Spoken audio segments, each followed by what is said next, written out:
Let's start today's class. Today we had already seen in the previous few classes arithmetic operations, instructions, and logical instructions. So today we'll start with branching and program control instructions.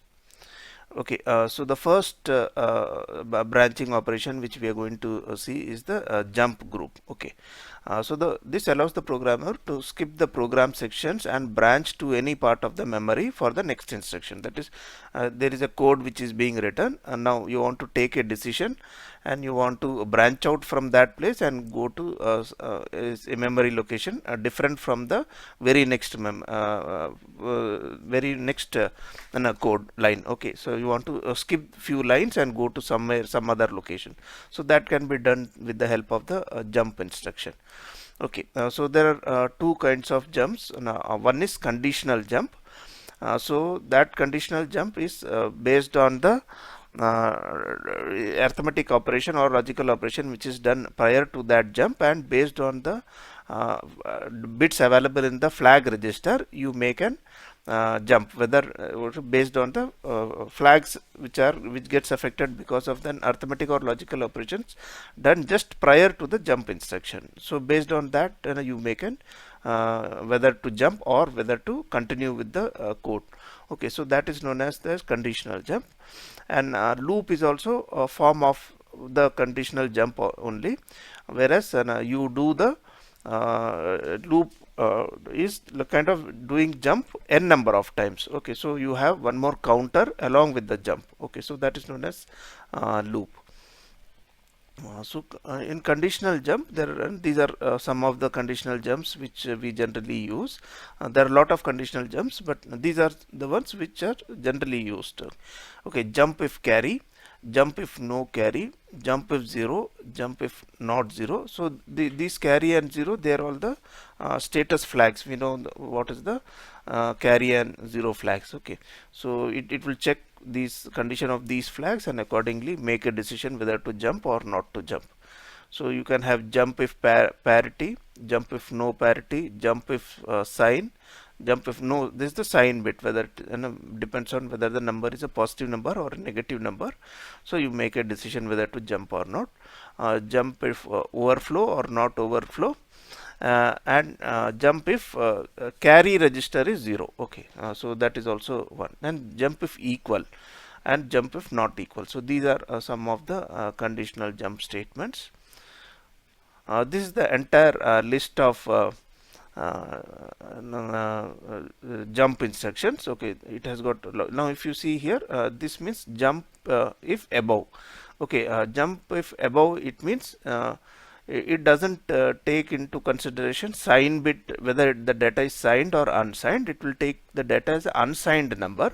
And if you are doing a compare instructions, okay, if the carry flag is 0 and 0 flag is 0, both are 0, that means the number is when you are comparing two numbers. Okay, this will be followed by a compare instruction. So when we compare say ax and bx, if ax is above, that means if it is it will what does compare do? It subtracts bx from ax. If I am giving an example of compare ax bx. Okay, then what it does, it compares the data of ax and bx, and it actually subtracts ax, does ax minus bx. So if you see, if the carry flag is 0 and 0 flag is 0 also, that means ax is greater than bx. So that means jump if above. Okay, so you can use this kind of instruction also to check the condition. This is jump if above or equal, right? In this case, it will only check for cf is equal to 0. So if zf is equal to 0, so that is not taken into consideration. That is, it is even if it is equal, still it will make an jump. So these are some of the. So if you see here, if you come down, I'll share these all this condition, this PDF with you. If you, these are all jump if below, jump if carry, jump if 0. This is jump if greater. This is for signed. Okay, signed means like for example, in jump if above, in which -8, okay, will be shown as greater than 1, because it will be taken as an unsigned number. So anything which is starting with 1 will be shown as above, whereas here jump if greater, it will be taken as an signed digit. Okay, so the negative numbers will be in fact it will be lower in this case. Okay, so all the negative numbers will be lower. So if you see a sign flag, also it will take into consideration. So these are known as the sign, wherever it is written in bracket, jump if less, okay, jump if less or equal, greater than or equal. Okay, these four instructions takes into consideration that the numbers are signed. Okay, so it will compare the two, thinking it's a 2's complement number. So anything which is starting with 1, okay, if the MSB is 1, it will take it as a negative number, and accordingly it will compare and then take a decision whether it is greater or not. Okay, so these are all rest of the jump statements. These are all various jump if 0, and a jump if parity even, jump if parity, jump not 0. So we can use all these and whatever we like in our program. So these are again, and I'm just wanted to repeat that, and jump if above, above or equal, below or equal, these are all meant for unsigned numbers. Okay, whereas if you are considering a signed number, then jump if greater than or equal, jump if less, jump if less than or equal. So these are to be used for signed and unsigned numbers. Okay. Now these are some examples, like if you write an compare AX, and you are doing this, it is going to subtract these two numbers, right? And jump if above, it will jump to this location if AX is above this value, right? Similarly, if you can write an compare AX and this 0 0 3 0, and then if you write jump above and equal, in this case it will jump if the value in the AX is equal to or above. Okay, so because it is jump above equal, so it will do above or equal. And this is jump below. So again it will compare these two data. It will jump to the label 1. So label 1 is only indication of where it has to jump. So if the register is below the value of those, so this is what generally how the jump instructions are written, right? So like jump instruction, this is the syntax for a jump instruction. So on top you have jump equal to, so this is going to be the machine language code, and then there will be a displacement. Okay, so displacement means it is actually the difference of the memory location from the present location. Okay, so you are not going to write the actual in the machine code, we are not going to write the actual memory location where it has to jump, but we just write the how much is the displacement from the current location. Okay, whether so the maximum you can write, since it's an 8-bit data. Okay, so you can write from plus 178 to minus 128. Okay, so this is can be so this is the data which can be written here. So you can move at plus 178 bytes forward, or minus 128 byte backward. So this is the displacement which is to be written here. So this is what is important for us to know, right? Is it understood? Now how to write a machine language? I think I have an example here. Yeah, so I have put one example, so this will be more clear there. Okay, so this is the displacement. So now if you see, now I have just put some example here. I have taken it from 8086. So I am moving the contents, and this program is just some junk program. Okay, so it doesn't have any value, any meaning. I am just illustrating the jump instruction. Here I am writing, I am comparing these two instructions and writing jump to label 1, right?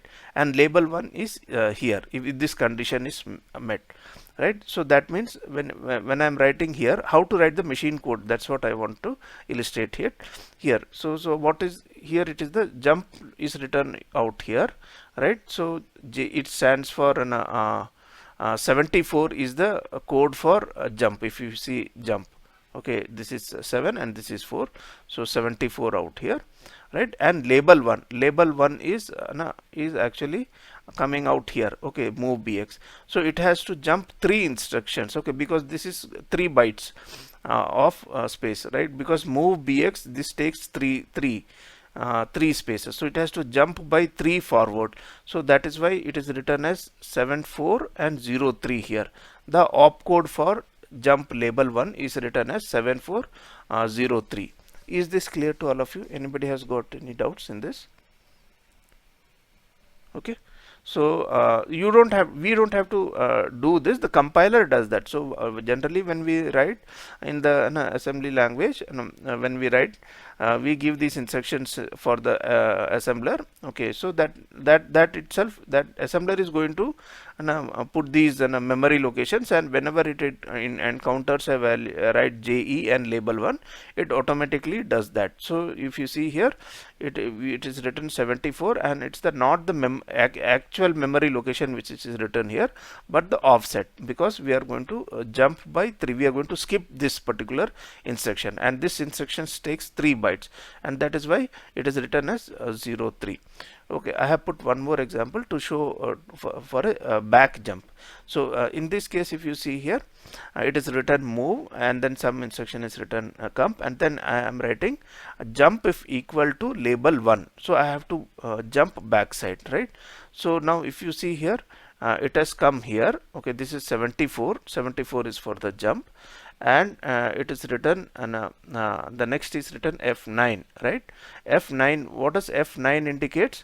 Okay, this is a negative number, right? F9, right? So that means it has to jump back. So how much it has to jump back?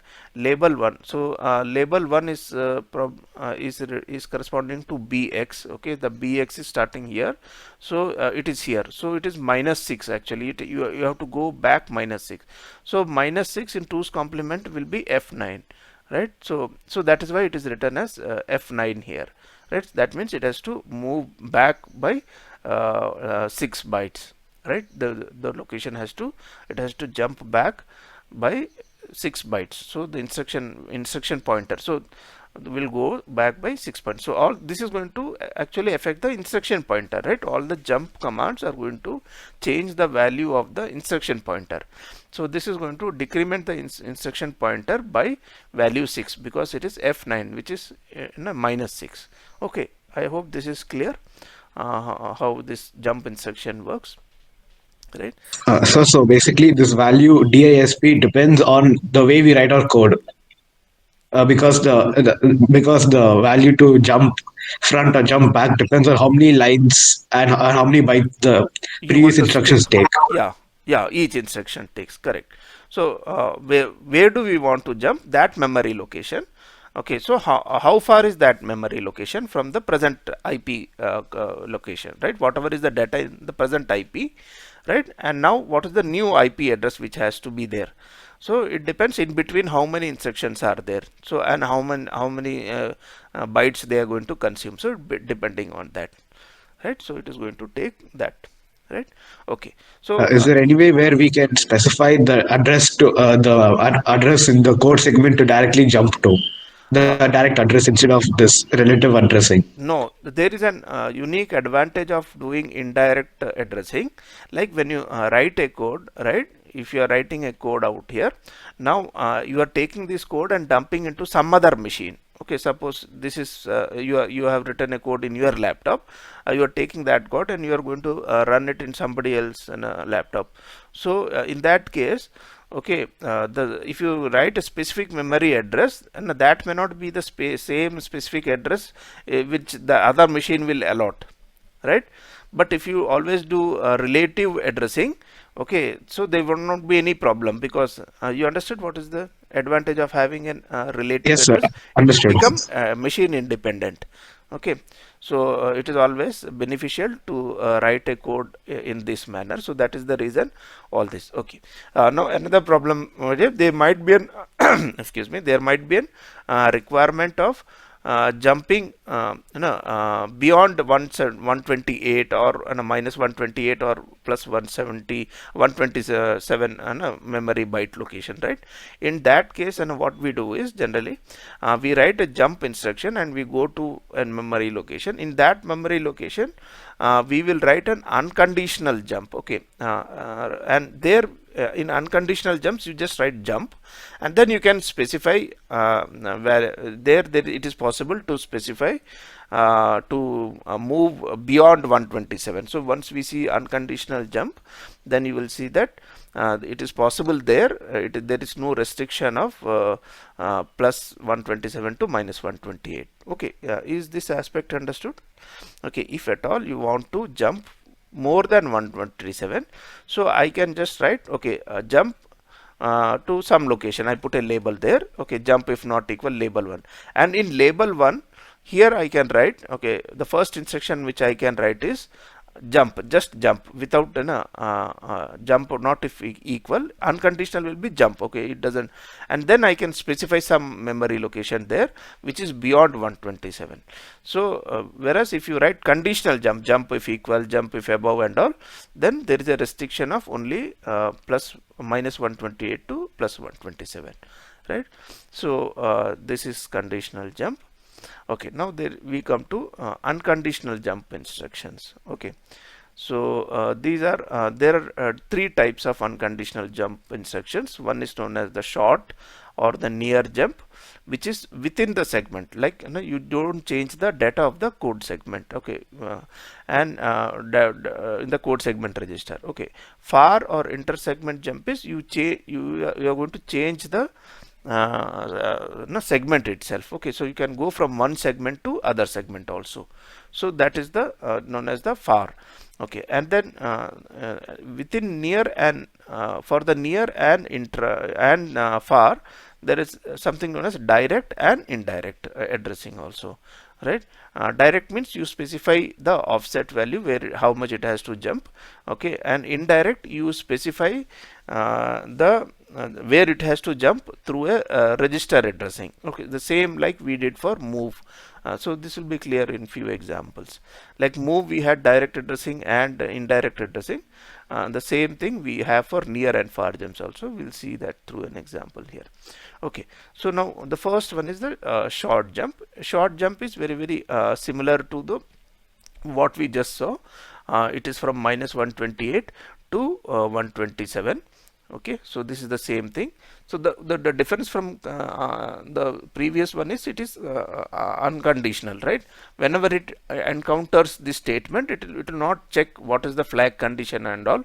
So irrespective of what happened prior to this instruction, once the program encounters this instruction, it is simply going to do the jump based on the offset value whatever you have specified here, right? So the IP counter, the register IP register will accordingly, the data will get amended. Okay, it will add plus whatever data you have given here as the offset value.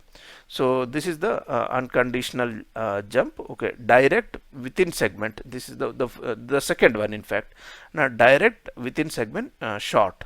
Okay, so this is the opcode. So this is the snapshot which I have taken from the same PDF which I shared with you all. Okay, so that particular PDF 3 or 4 pages, it has got all opcodes for almost all the instructions which we require. So direct within short, so this is the opcode, the one which is written in the below, and then we write the displacement. And since it is again short, so you have only one displacement here, only one more byte. So it will be only 2 byte instruction, right? So even the jump conditional jump also, it was a 2 byte instruction. Here also unconditional short is going to be 2 byte instruction, right? This is the opcode and this is going to be the displacement. So this is the displacement can be only from minus 128 to 127. It is going to be an 8 byte, right? So it will be taken as an signed number. Okay, because you might have to do a forward jump or a backward jump. So this displacement will be taken as an signed number, and accordingly the IP instruction will be changed here, right? So these are the This is one example which is written here. So here it start, and then you have a move, then you have another move instruction, then you have some instruction, and then you have jump instruction start. So as soon as we encounter out jump instruction here, okay, so irrespective of what happened prior to this, it is going to jump to start.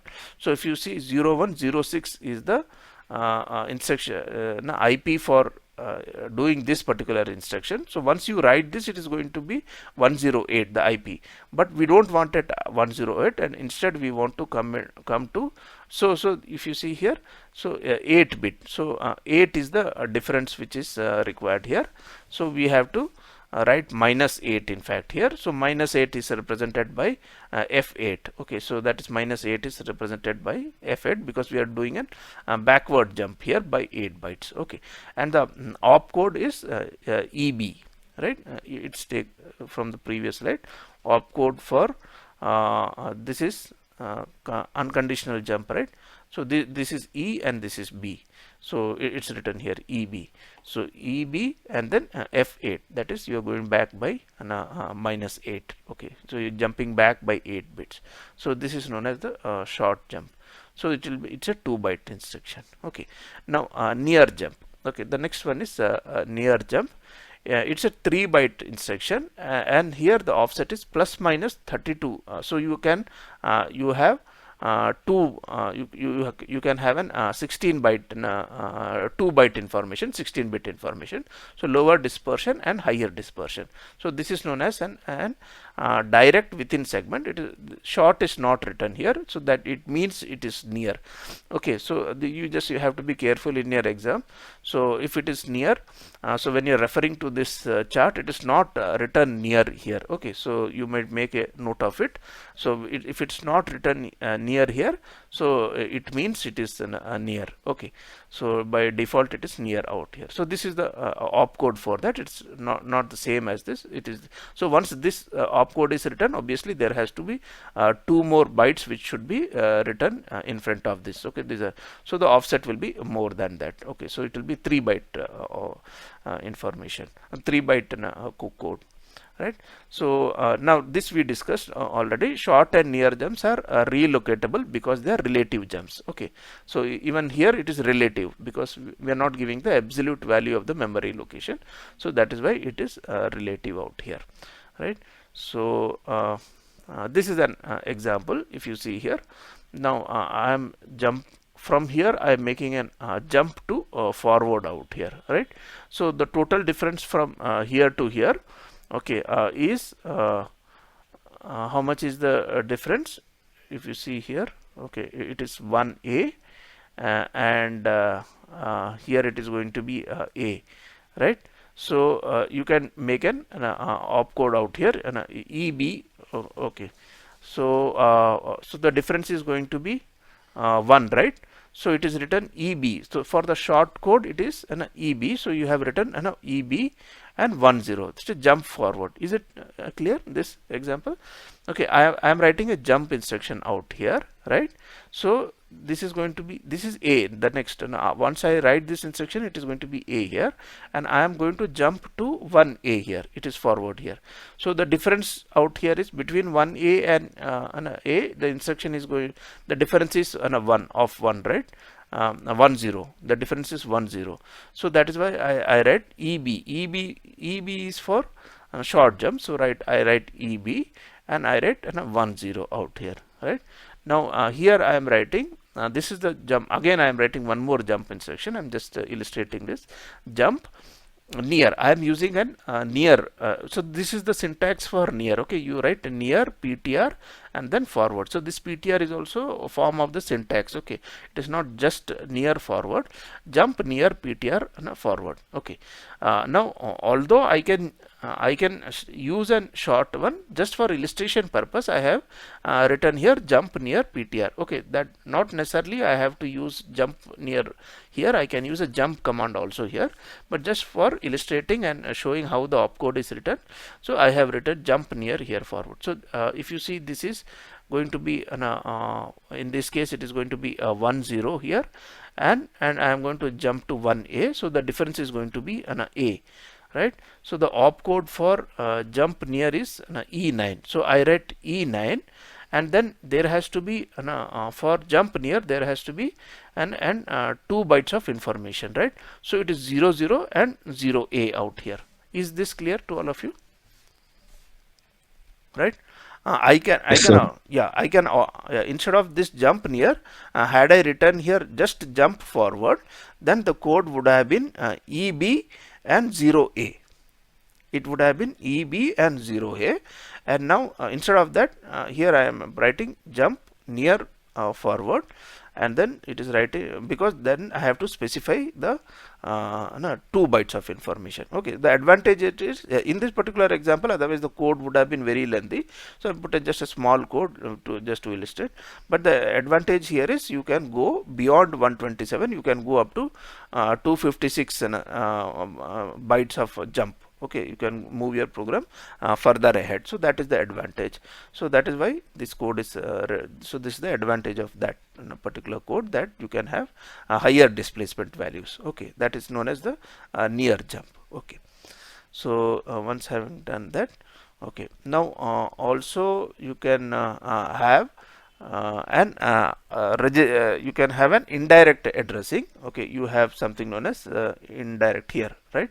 So in the indirect, if you see, this is the code for indirect, and then you write the mod 100 and a register stroke. This is like, if you for example, if I can write this instruction jump bx. Okay, so what it is going to do is, it is going to the location which is specified by the register bx. Okay, so whatever data is available bx, okay, in bx, okay, so the memory location corresponding to that data, it will go to that particular location, right?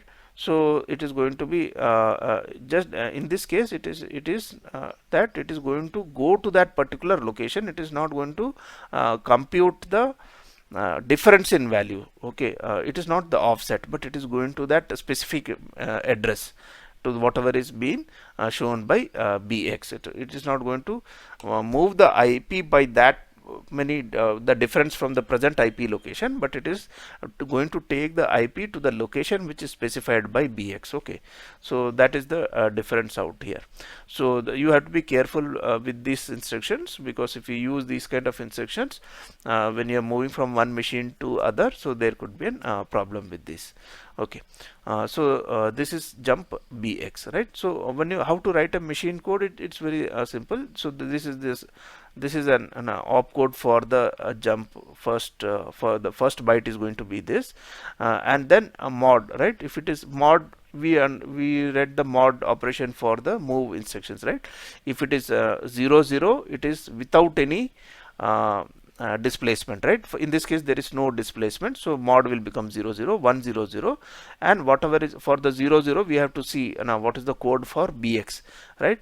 Similarly, if it is jump say bp plus 10 or something, that means it's an 8-bit offset, so mod will become 0 1, then 1 0 0, and whatever is 1 0, so whatever is the corresponding for bp, you write that, and then followed by the displacement, right?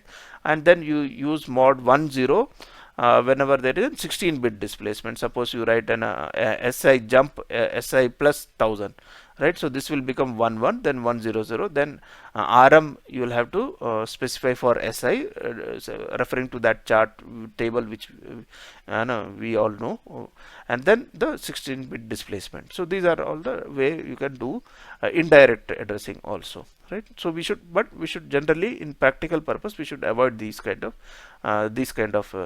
jump statements. Because it is not, it becomes specific to the machine. Okay, now the far jump also, it is going to, it's a 5-byte jump instruction which allows the memory location, okay, to jump anywhere in the memory location. Okay, that means it can do an intra segment jump also. Okay, so if you see the opcode, it will become very clear. So inter segment short and near jumps are intra segment, whereas far jumps are inter segment. Okay, intra means within segment, inter means across the segment. So if you see, this is the indirect, direct intersegment and indirect intersegment. So these are the two things. Okay, so when I write direct intersegment, okay, this is the opcode there, and then you write the offset values. Okay, the new offset values. Okay, it is not again, it is going to this memory location. It is not going to compute the difference here also, in this also, in the far also. So it is going to this also becomes machine dependent. That's why you have to be careful with the code. So you have, whenever you change the code from machine to other, you have to ensure that the code segment values and all are the same. Okay, if then it would work, not that it won't work at all. So you just have to be careful with the initial declaration of the code segments and the data segment and values, then it would work fine, right? So here, if it is offset value, the first you specify the two offset values, like the lower byte and the higher byte, and then the segment values also, right? So you write these values. So this is the code, and then you write the new offset value, right, where the IP has to go, right? So the new IP, these 2 bytes will be loaded into the IP register, and these 2 values which you write after that, so 1 byte, 2 byte, 3 byte, 4 byte, and 5 bytes, right? There are going to be total 5 bytes. Okay, so the second and third byte, okay, will go into the IP register, because that is going to be the IP, because the new address will be computed by CS plus IP, right? CS into 10, that is the code segment, and the new value of the code segment will be specified here in the next 2 bytes of our code, right? So now this is one example. Here it's in a return row. There is an error in the textbook. Actually, this should have been here. Okay, like jump far PTR forward, right? It is written here, right? Forward. So this is the forward. You are writing it here. So now if you have the new IP, this is the IP low. First it will be the IP, and then it will be the code segment values, right? So if you see here in this case, it is within the same code segment. So that is why this is written, this should have been this side. So the first offset will be written. So if you see the difference between here and here is 001. No, not the difference, the actual location is 001A, right? So that is to be specified here. It is not the difference here. Okay, you have to be careful with that. So that new IP should have been written here. Okay, this dash should be here, and this is erroneously written like this. So this will be the new IP 001A, and here it will be, it is in the same code segment. So the same code segment will be written here, right? Whatever was the code segment value here. So it's shown dash here, this is because this is just an illustration, but the actual machine code will be 001A, which is forward here, which is the actual location out here. So it will be 001A followed by what is the code segment data available here, right? So that is how it is going to be written here. So this is going to be an 5-bit data. So this 5-bit instruction. So this is the 5-bit instruction. So I will stop it here. So in the next class, we'll take on some loop instructions and how it is written and what are the syntax for that. Okay, I hope it's clear. Is there any doubts? Then you can ask me. Okay, then we'll stop it here. Thanks a lot.